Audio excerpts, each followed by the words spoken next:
Hi everyone, I'm Shelley and you're watching There's No Place Like Home. I'm back with another Question the Narrative video, and today's topic is full preterism, short season, where are we on the timeline?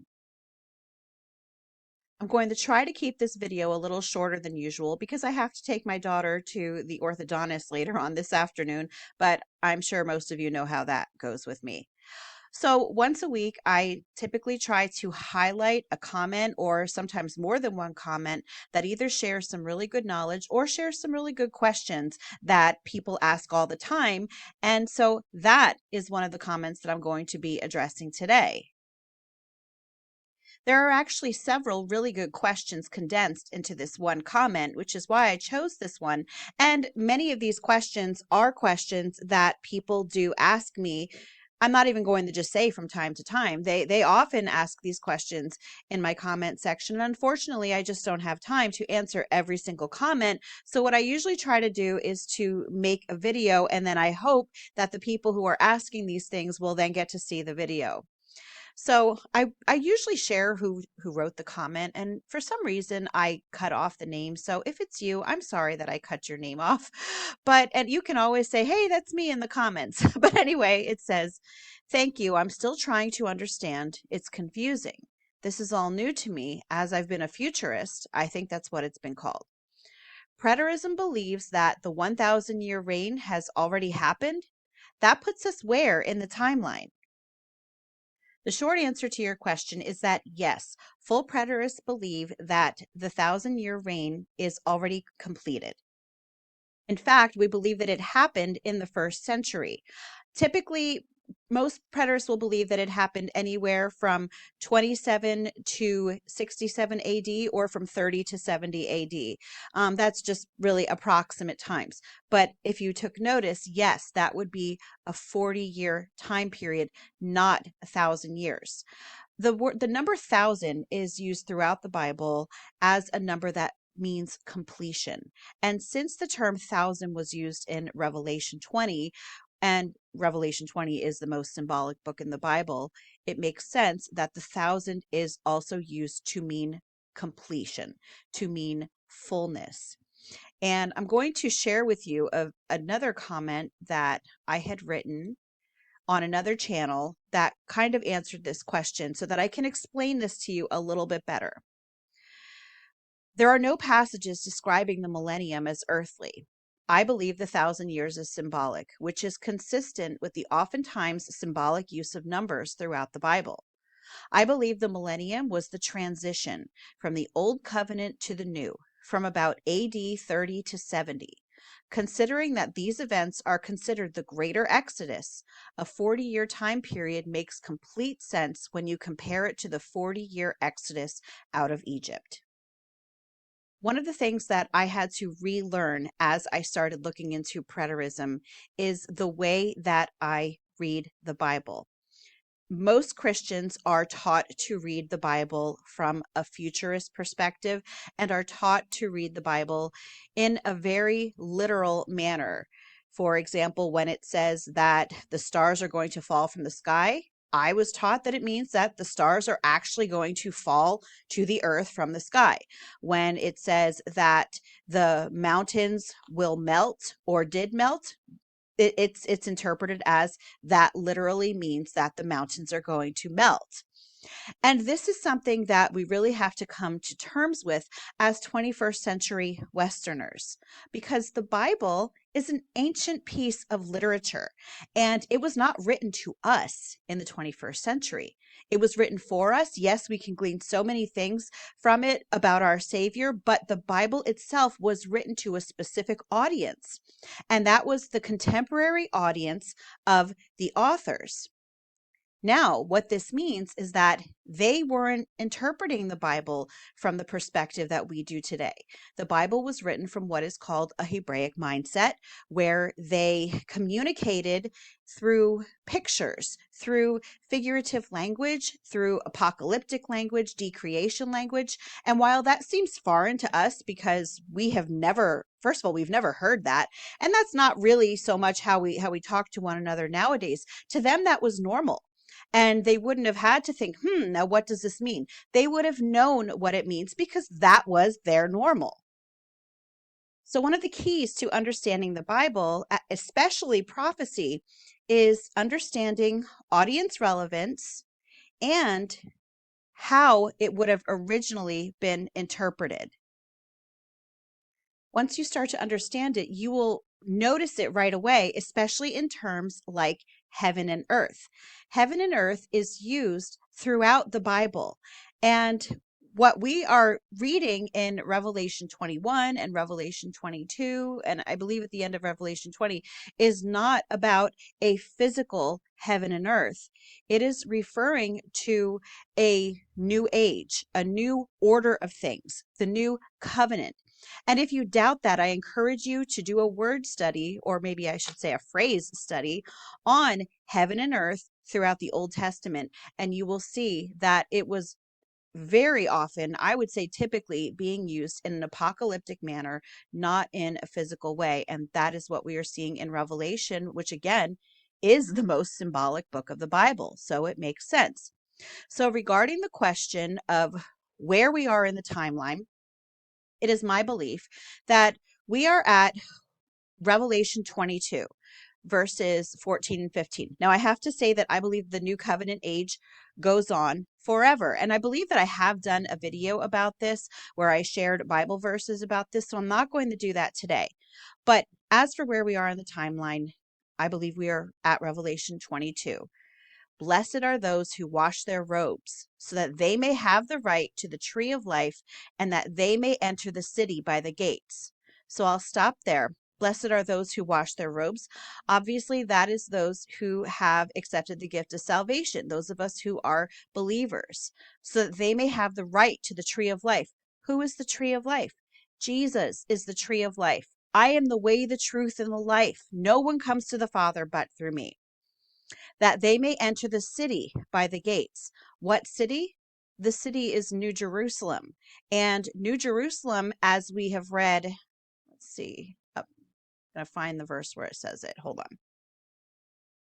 Revelation 21, we'll start with verse 2 because we're going to be talking about the city, which again is New Jerusalem. And I saw the holy city, New Jerusalem, coming down out of heaven from God, prepared as a bride adorned for her husband.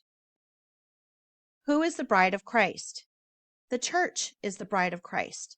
So the city that is being spoken of in Revelation 22, verse 14, is referring to the New Jerusalem, and the New Jerusalem is the church. That is the city by the gates. It is the group of believers, the body of believers. Outside are the dogs and sorcerers and the sexually immoral and murderers and idolaters and everyone who loves and practices falsehood. This is why you will still see what is called evil. Well, what is evil in the world today? Because there are those who live outside the city, those who are not believers, who are still committing heinous acts.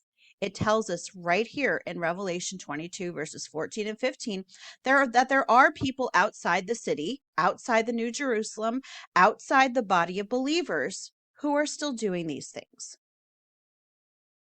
So hopefully that answered your question up to here. Next is, whereas Little Season believes we are currently in the 1,000-year reign with Christ ruling now. No, that is not what the Little Seasoners, Little Seasonists, whatever you call them, believe. They believe that we are living in the period after the 1,000-year reign. In Revelation 20, verse 7, it says, and when the 1,000 years are ended, Satan will be released from his prison and will come out to deceive the nations that are at the four corners of the earth, Gog and Magog, to gather them for battle. Their number is like the sand of the sea. And they marched up over the broad plain of the earth and surrounded the camp of the saints and the beloved city. But fire came down from heaven and consumed them. And the devil who had deceived them was thrown into the lake of fire and sulfur, where the beast and the false prophet were, and they will be tormented day and night forever and ever. So those who believe that those who we'll call little seasonists, they believe that we are in this period now, after the 1,000 years when Satan is released from his prison. And they get the term from, it says here, after that, he must be released for a little while. That's actually more, what's the word I'm looking for? That's actually closer. There we go. That's actually closer to the term that is used, especially if you look at it in the Greek, and you can look at that on Bible Hub. But for a little while, many times it will say a little season. I think it's the King James Version that says for a little season. So that's where they get that term from. So they believe that we are in that little season when Satan was released from his prison. And they believe that it has been going on. A lot of them believe since like 1776 that we have been in the little season, although there's some variations. And they believe that we are at the point now where we are waiting for Gog and Magog to happen. And then after Gog and Magog, it will be the resurrection and then the white throne judgment. Now, since we're on this portion now, I'm going to share the rest of the comment that I left on another channel because it has to do with this as well. As for the idea that the millennium was after the coming, and I meant the second coming there, followed by the little season and white throne judgment, Daniel 12 very clearly shows that the resurrection and judgment happen at the coming. They are all linked together. There is no gap. Everything was fulfilled in AD 70. Everything. So one thing that I didn't mention about the little seasonists is that most, again, there might be some variations, most believe that the second coming did happen in AD 70. But then they believe that there was a literal 1,000-year reign, that there was approximately 1,000 years or so of time period inserted into history, and that we are now at the point in time where Satan is released. And it's been this way for about 250 years or so. So the idea that the second coming happened in AD 70, but then everything else is going to happen 1,000 years later, actually does not align with the book of Daniel, and not even just the book of Daniel. That's just the one that I'm going to share with you today. But according to the book of Daniel, there is no gap after the coming. They're all linked together. Daniel 12:1. At that time shall arise Michael, the great prince, who has charge of your people, and there shall be a time of trouble, such as never has been since there was a nation till that time. I believe that is the Jewish-Roman War. But at that time your people shall be delivered, everyone whose name shall be found written in the book. What book are we talking about? The same book mentioned in Revelation 20, the book of life. At the judgment. So here we have the Jewish-Roman War. Now we have references to the judgment. And many of those who sleep in the dust of the earth shall awake, some to the everlasting life, and some to shame and everlasting contempt. And those who are wise shall shine like the brightness of the sky above, and those who turn many to righteousness like the stars forever and ever. But you, Daniel, shut up the words and seal the book until the time of the end. Many shall run to and fro, and knowledge shall increase.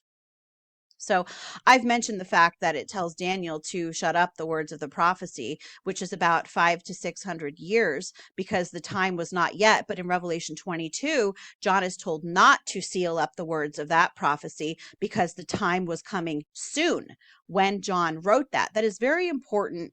But that's not what this video is about today. But it is very important for you to consider that. But what we have here is it is referring to a period of great trouble, which again, I believe is the Jewish-Roman War. Then it says at that time. Where does it say that? But at that time, your people shall be delivered. It doesn't say that there's going to be a war and then 1,000 years later, everything else is going to happen. It says that at the time of the war, the people shall be delivered. How are they delivered? Because Jesus came in that time period and he pronounced judgment. And what else is it talking about here? The resurrection. Those who are wise shall shine like the brightness of the sky above, and those who turn many to righteousness like the stars forever and ever. I believe this is talking about a spiritual resurrection, which I have also talked about in other videos. But what I wanted to share this today, the reason I wanted to share this today is because I think it's very clear that there is no gap between the war, and I believe, yes, the war of Gog and Magog, and I'll get to that in a minute. There's no gap between the war and the coming and the resurrection and judgment. They all happen in the same period of time. They are all linked together. So if we go back here to Revelation 20 and we go back to verse 8, and will come out to deceive the nations that are at the four corners of the earth, Gog and Magog, to gather them for battle. Their number is like the sand of the sea. And they marched up over the broad plain of the earth and surrounded the camp of the saints and the beloved city, but fire came down from heaven and consumed them. So Heretic Chick Chat just did a very good video on the short season. And in that video, she shared exactly why the war of Gog and Magog of Revelation 20 is the same war that is mentioned in Revelation 6, Revelation 16, I believe, and Revelation 19 as well. They are all talking about the same war. And if you go back and compare the passages, you can tell that they are the same war because they have the same surrounding events. The book of Revelation, along with many other types of prophecy in that time period, was recapitulation. And I learned from Don Preston, who also gave a great video on why these are all the same war. He gave a very good explanation of what recapitulation is about. The Jews, when they were writing, they like to show the same event, but from different perspectives, from different angles. And that's what recapitulation is all about. And that's why when you are reading these passages in Revelation, they seem similar, but they're not exactly the same. They are talking about the same event. It's just that they are being shown from different angles. So Revelation 20 is a recapitulation of things that have already been written in Revelation, the rest of Revelation, and indeed in Matthew 24 and other places. So Revelation 20 is not a new set of events. It's just another way of saying the things that have already happened. So the war of Gog and Magog is the same war from Revelation 6, 16, and 19. So if that war, as I believe, already happened in the Jewish-Roman War of AD 70 when the temple fell, another prophetic event that Jesus talked about in Matthew 24, then we can't be in the little season because the war already happened. Now, I wanted to get back to this, which was asked right after the little season question. So I'm just going to reread the little season question again, even though I already answered it, so that I can then read the next question. Whereas little season believes we are currently in the 1,000-year reign with Christ ruling now, I want to say this, and it is very, very important. Yes, I believe that Christ is ruling now. I do not believe that Christ ever stopped reigning after the millennium. As I mentioned in the comment that I shared, I believe that the millennium was about the transition from the old covenant to the new. And you can see this throughout the New Testament where it talks about the old passing away and the new is arriving. That was the millennium. It was the transition from old covenant to new. So with the idea that Christ is ruling now, absolutely. I have some verses that I can share regarding that. Hebrews 1:3. He is the radiance of the glory of God and the exact imprint of his nature, and he upholds the universe by the word of his power. After making purification for sins, he sat down at the right hand of the Majesty on high. Colossians 1:13. He has delivered us from the domain of darkness and transferred us to the kingdom of his beloved Son.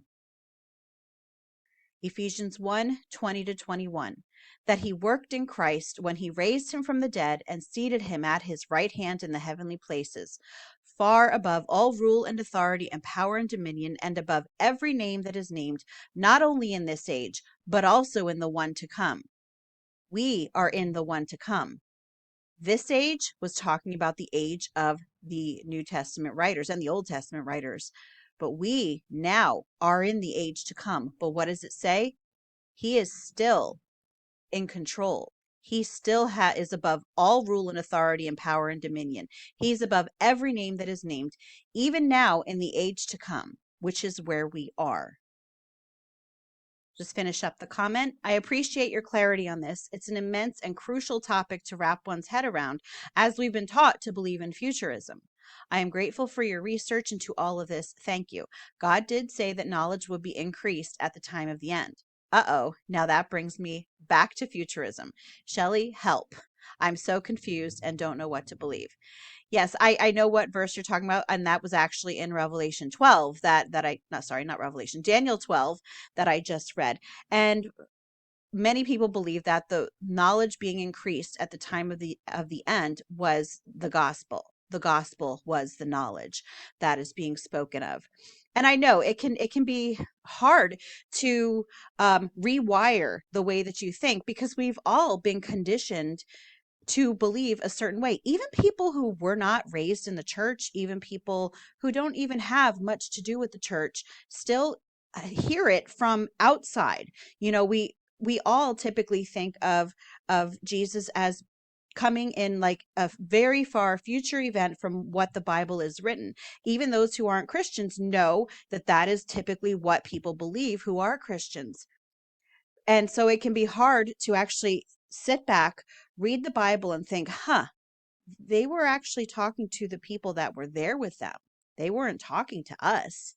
So I understand that completely. I've been studying this for over a year now, and there are still times that I catch myself and I'm like, oh, wait a minute. Okay, I need to go back and read that again. So throughout my Bible now, so many times I have AR written in different verses, audience relevance, so that I can remind myself this was not written to me. This was written to the people that they were specifically writing these letters to. And it's usually the epistles that I'm talking about, but also the gospel. When Jesus was talking to his own disciples, many times Christians today will interpret it as Jesus is talking to us today, when he was actually specifically talking to his disciples.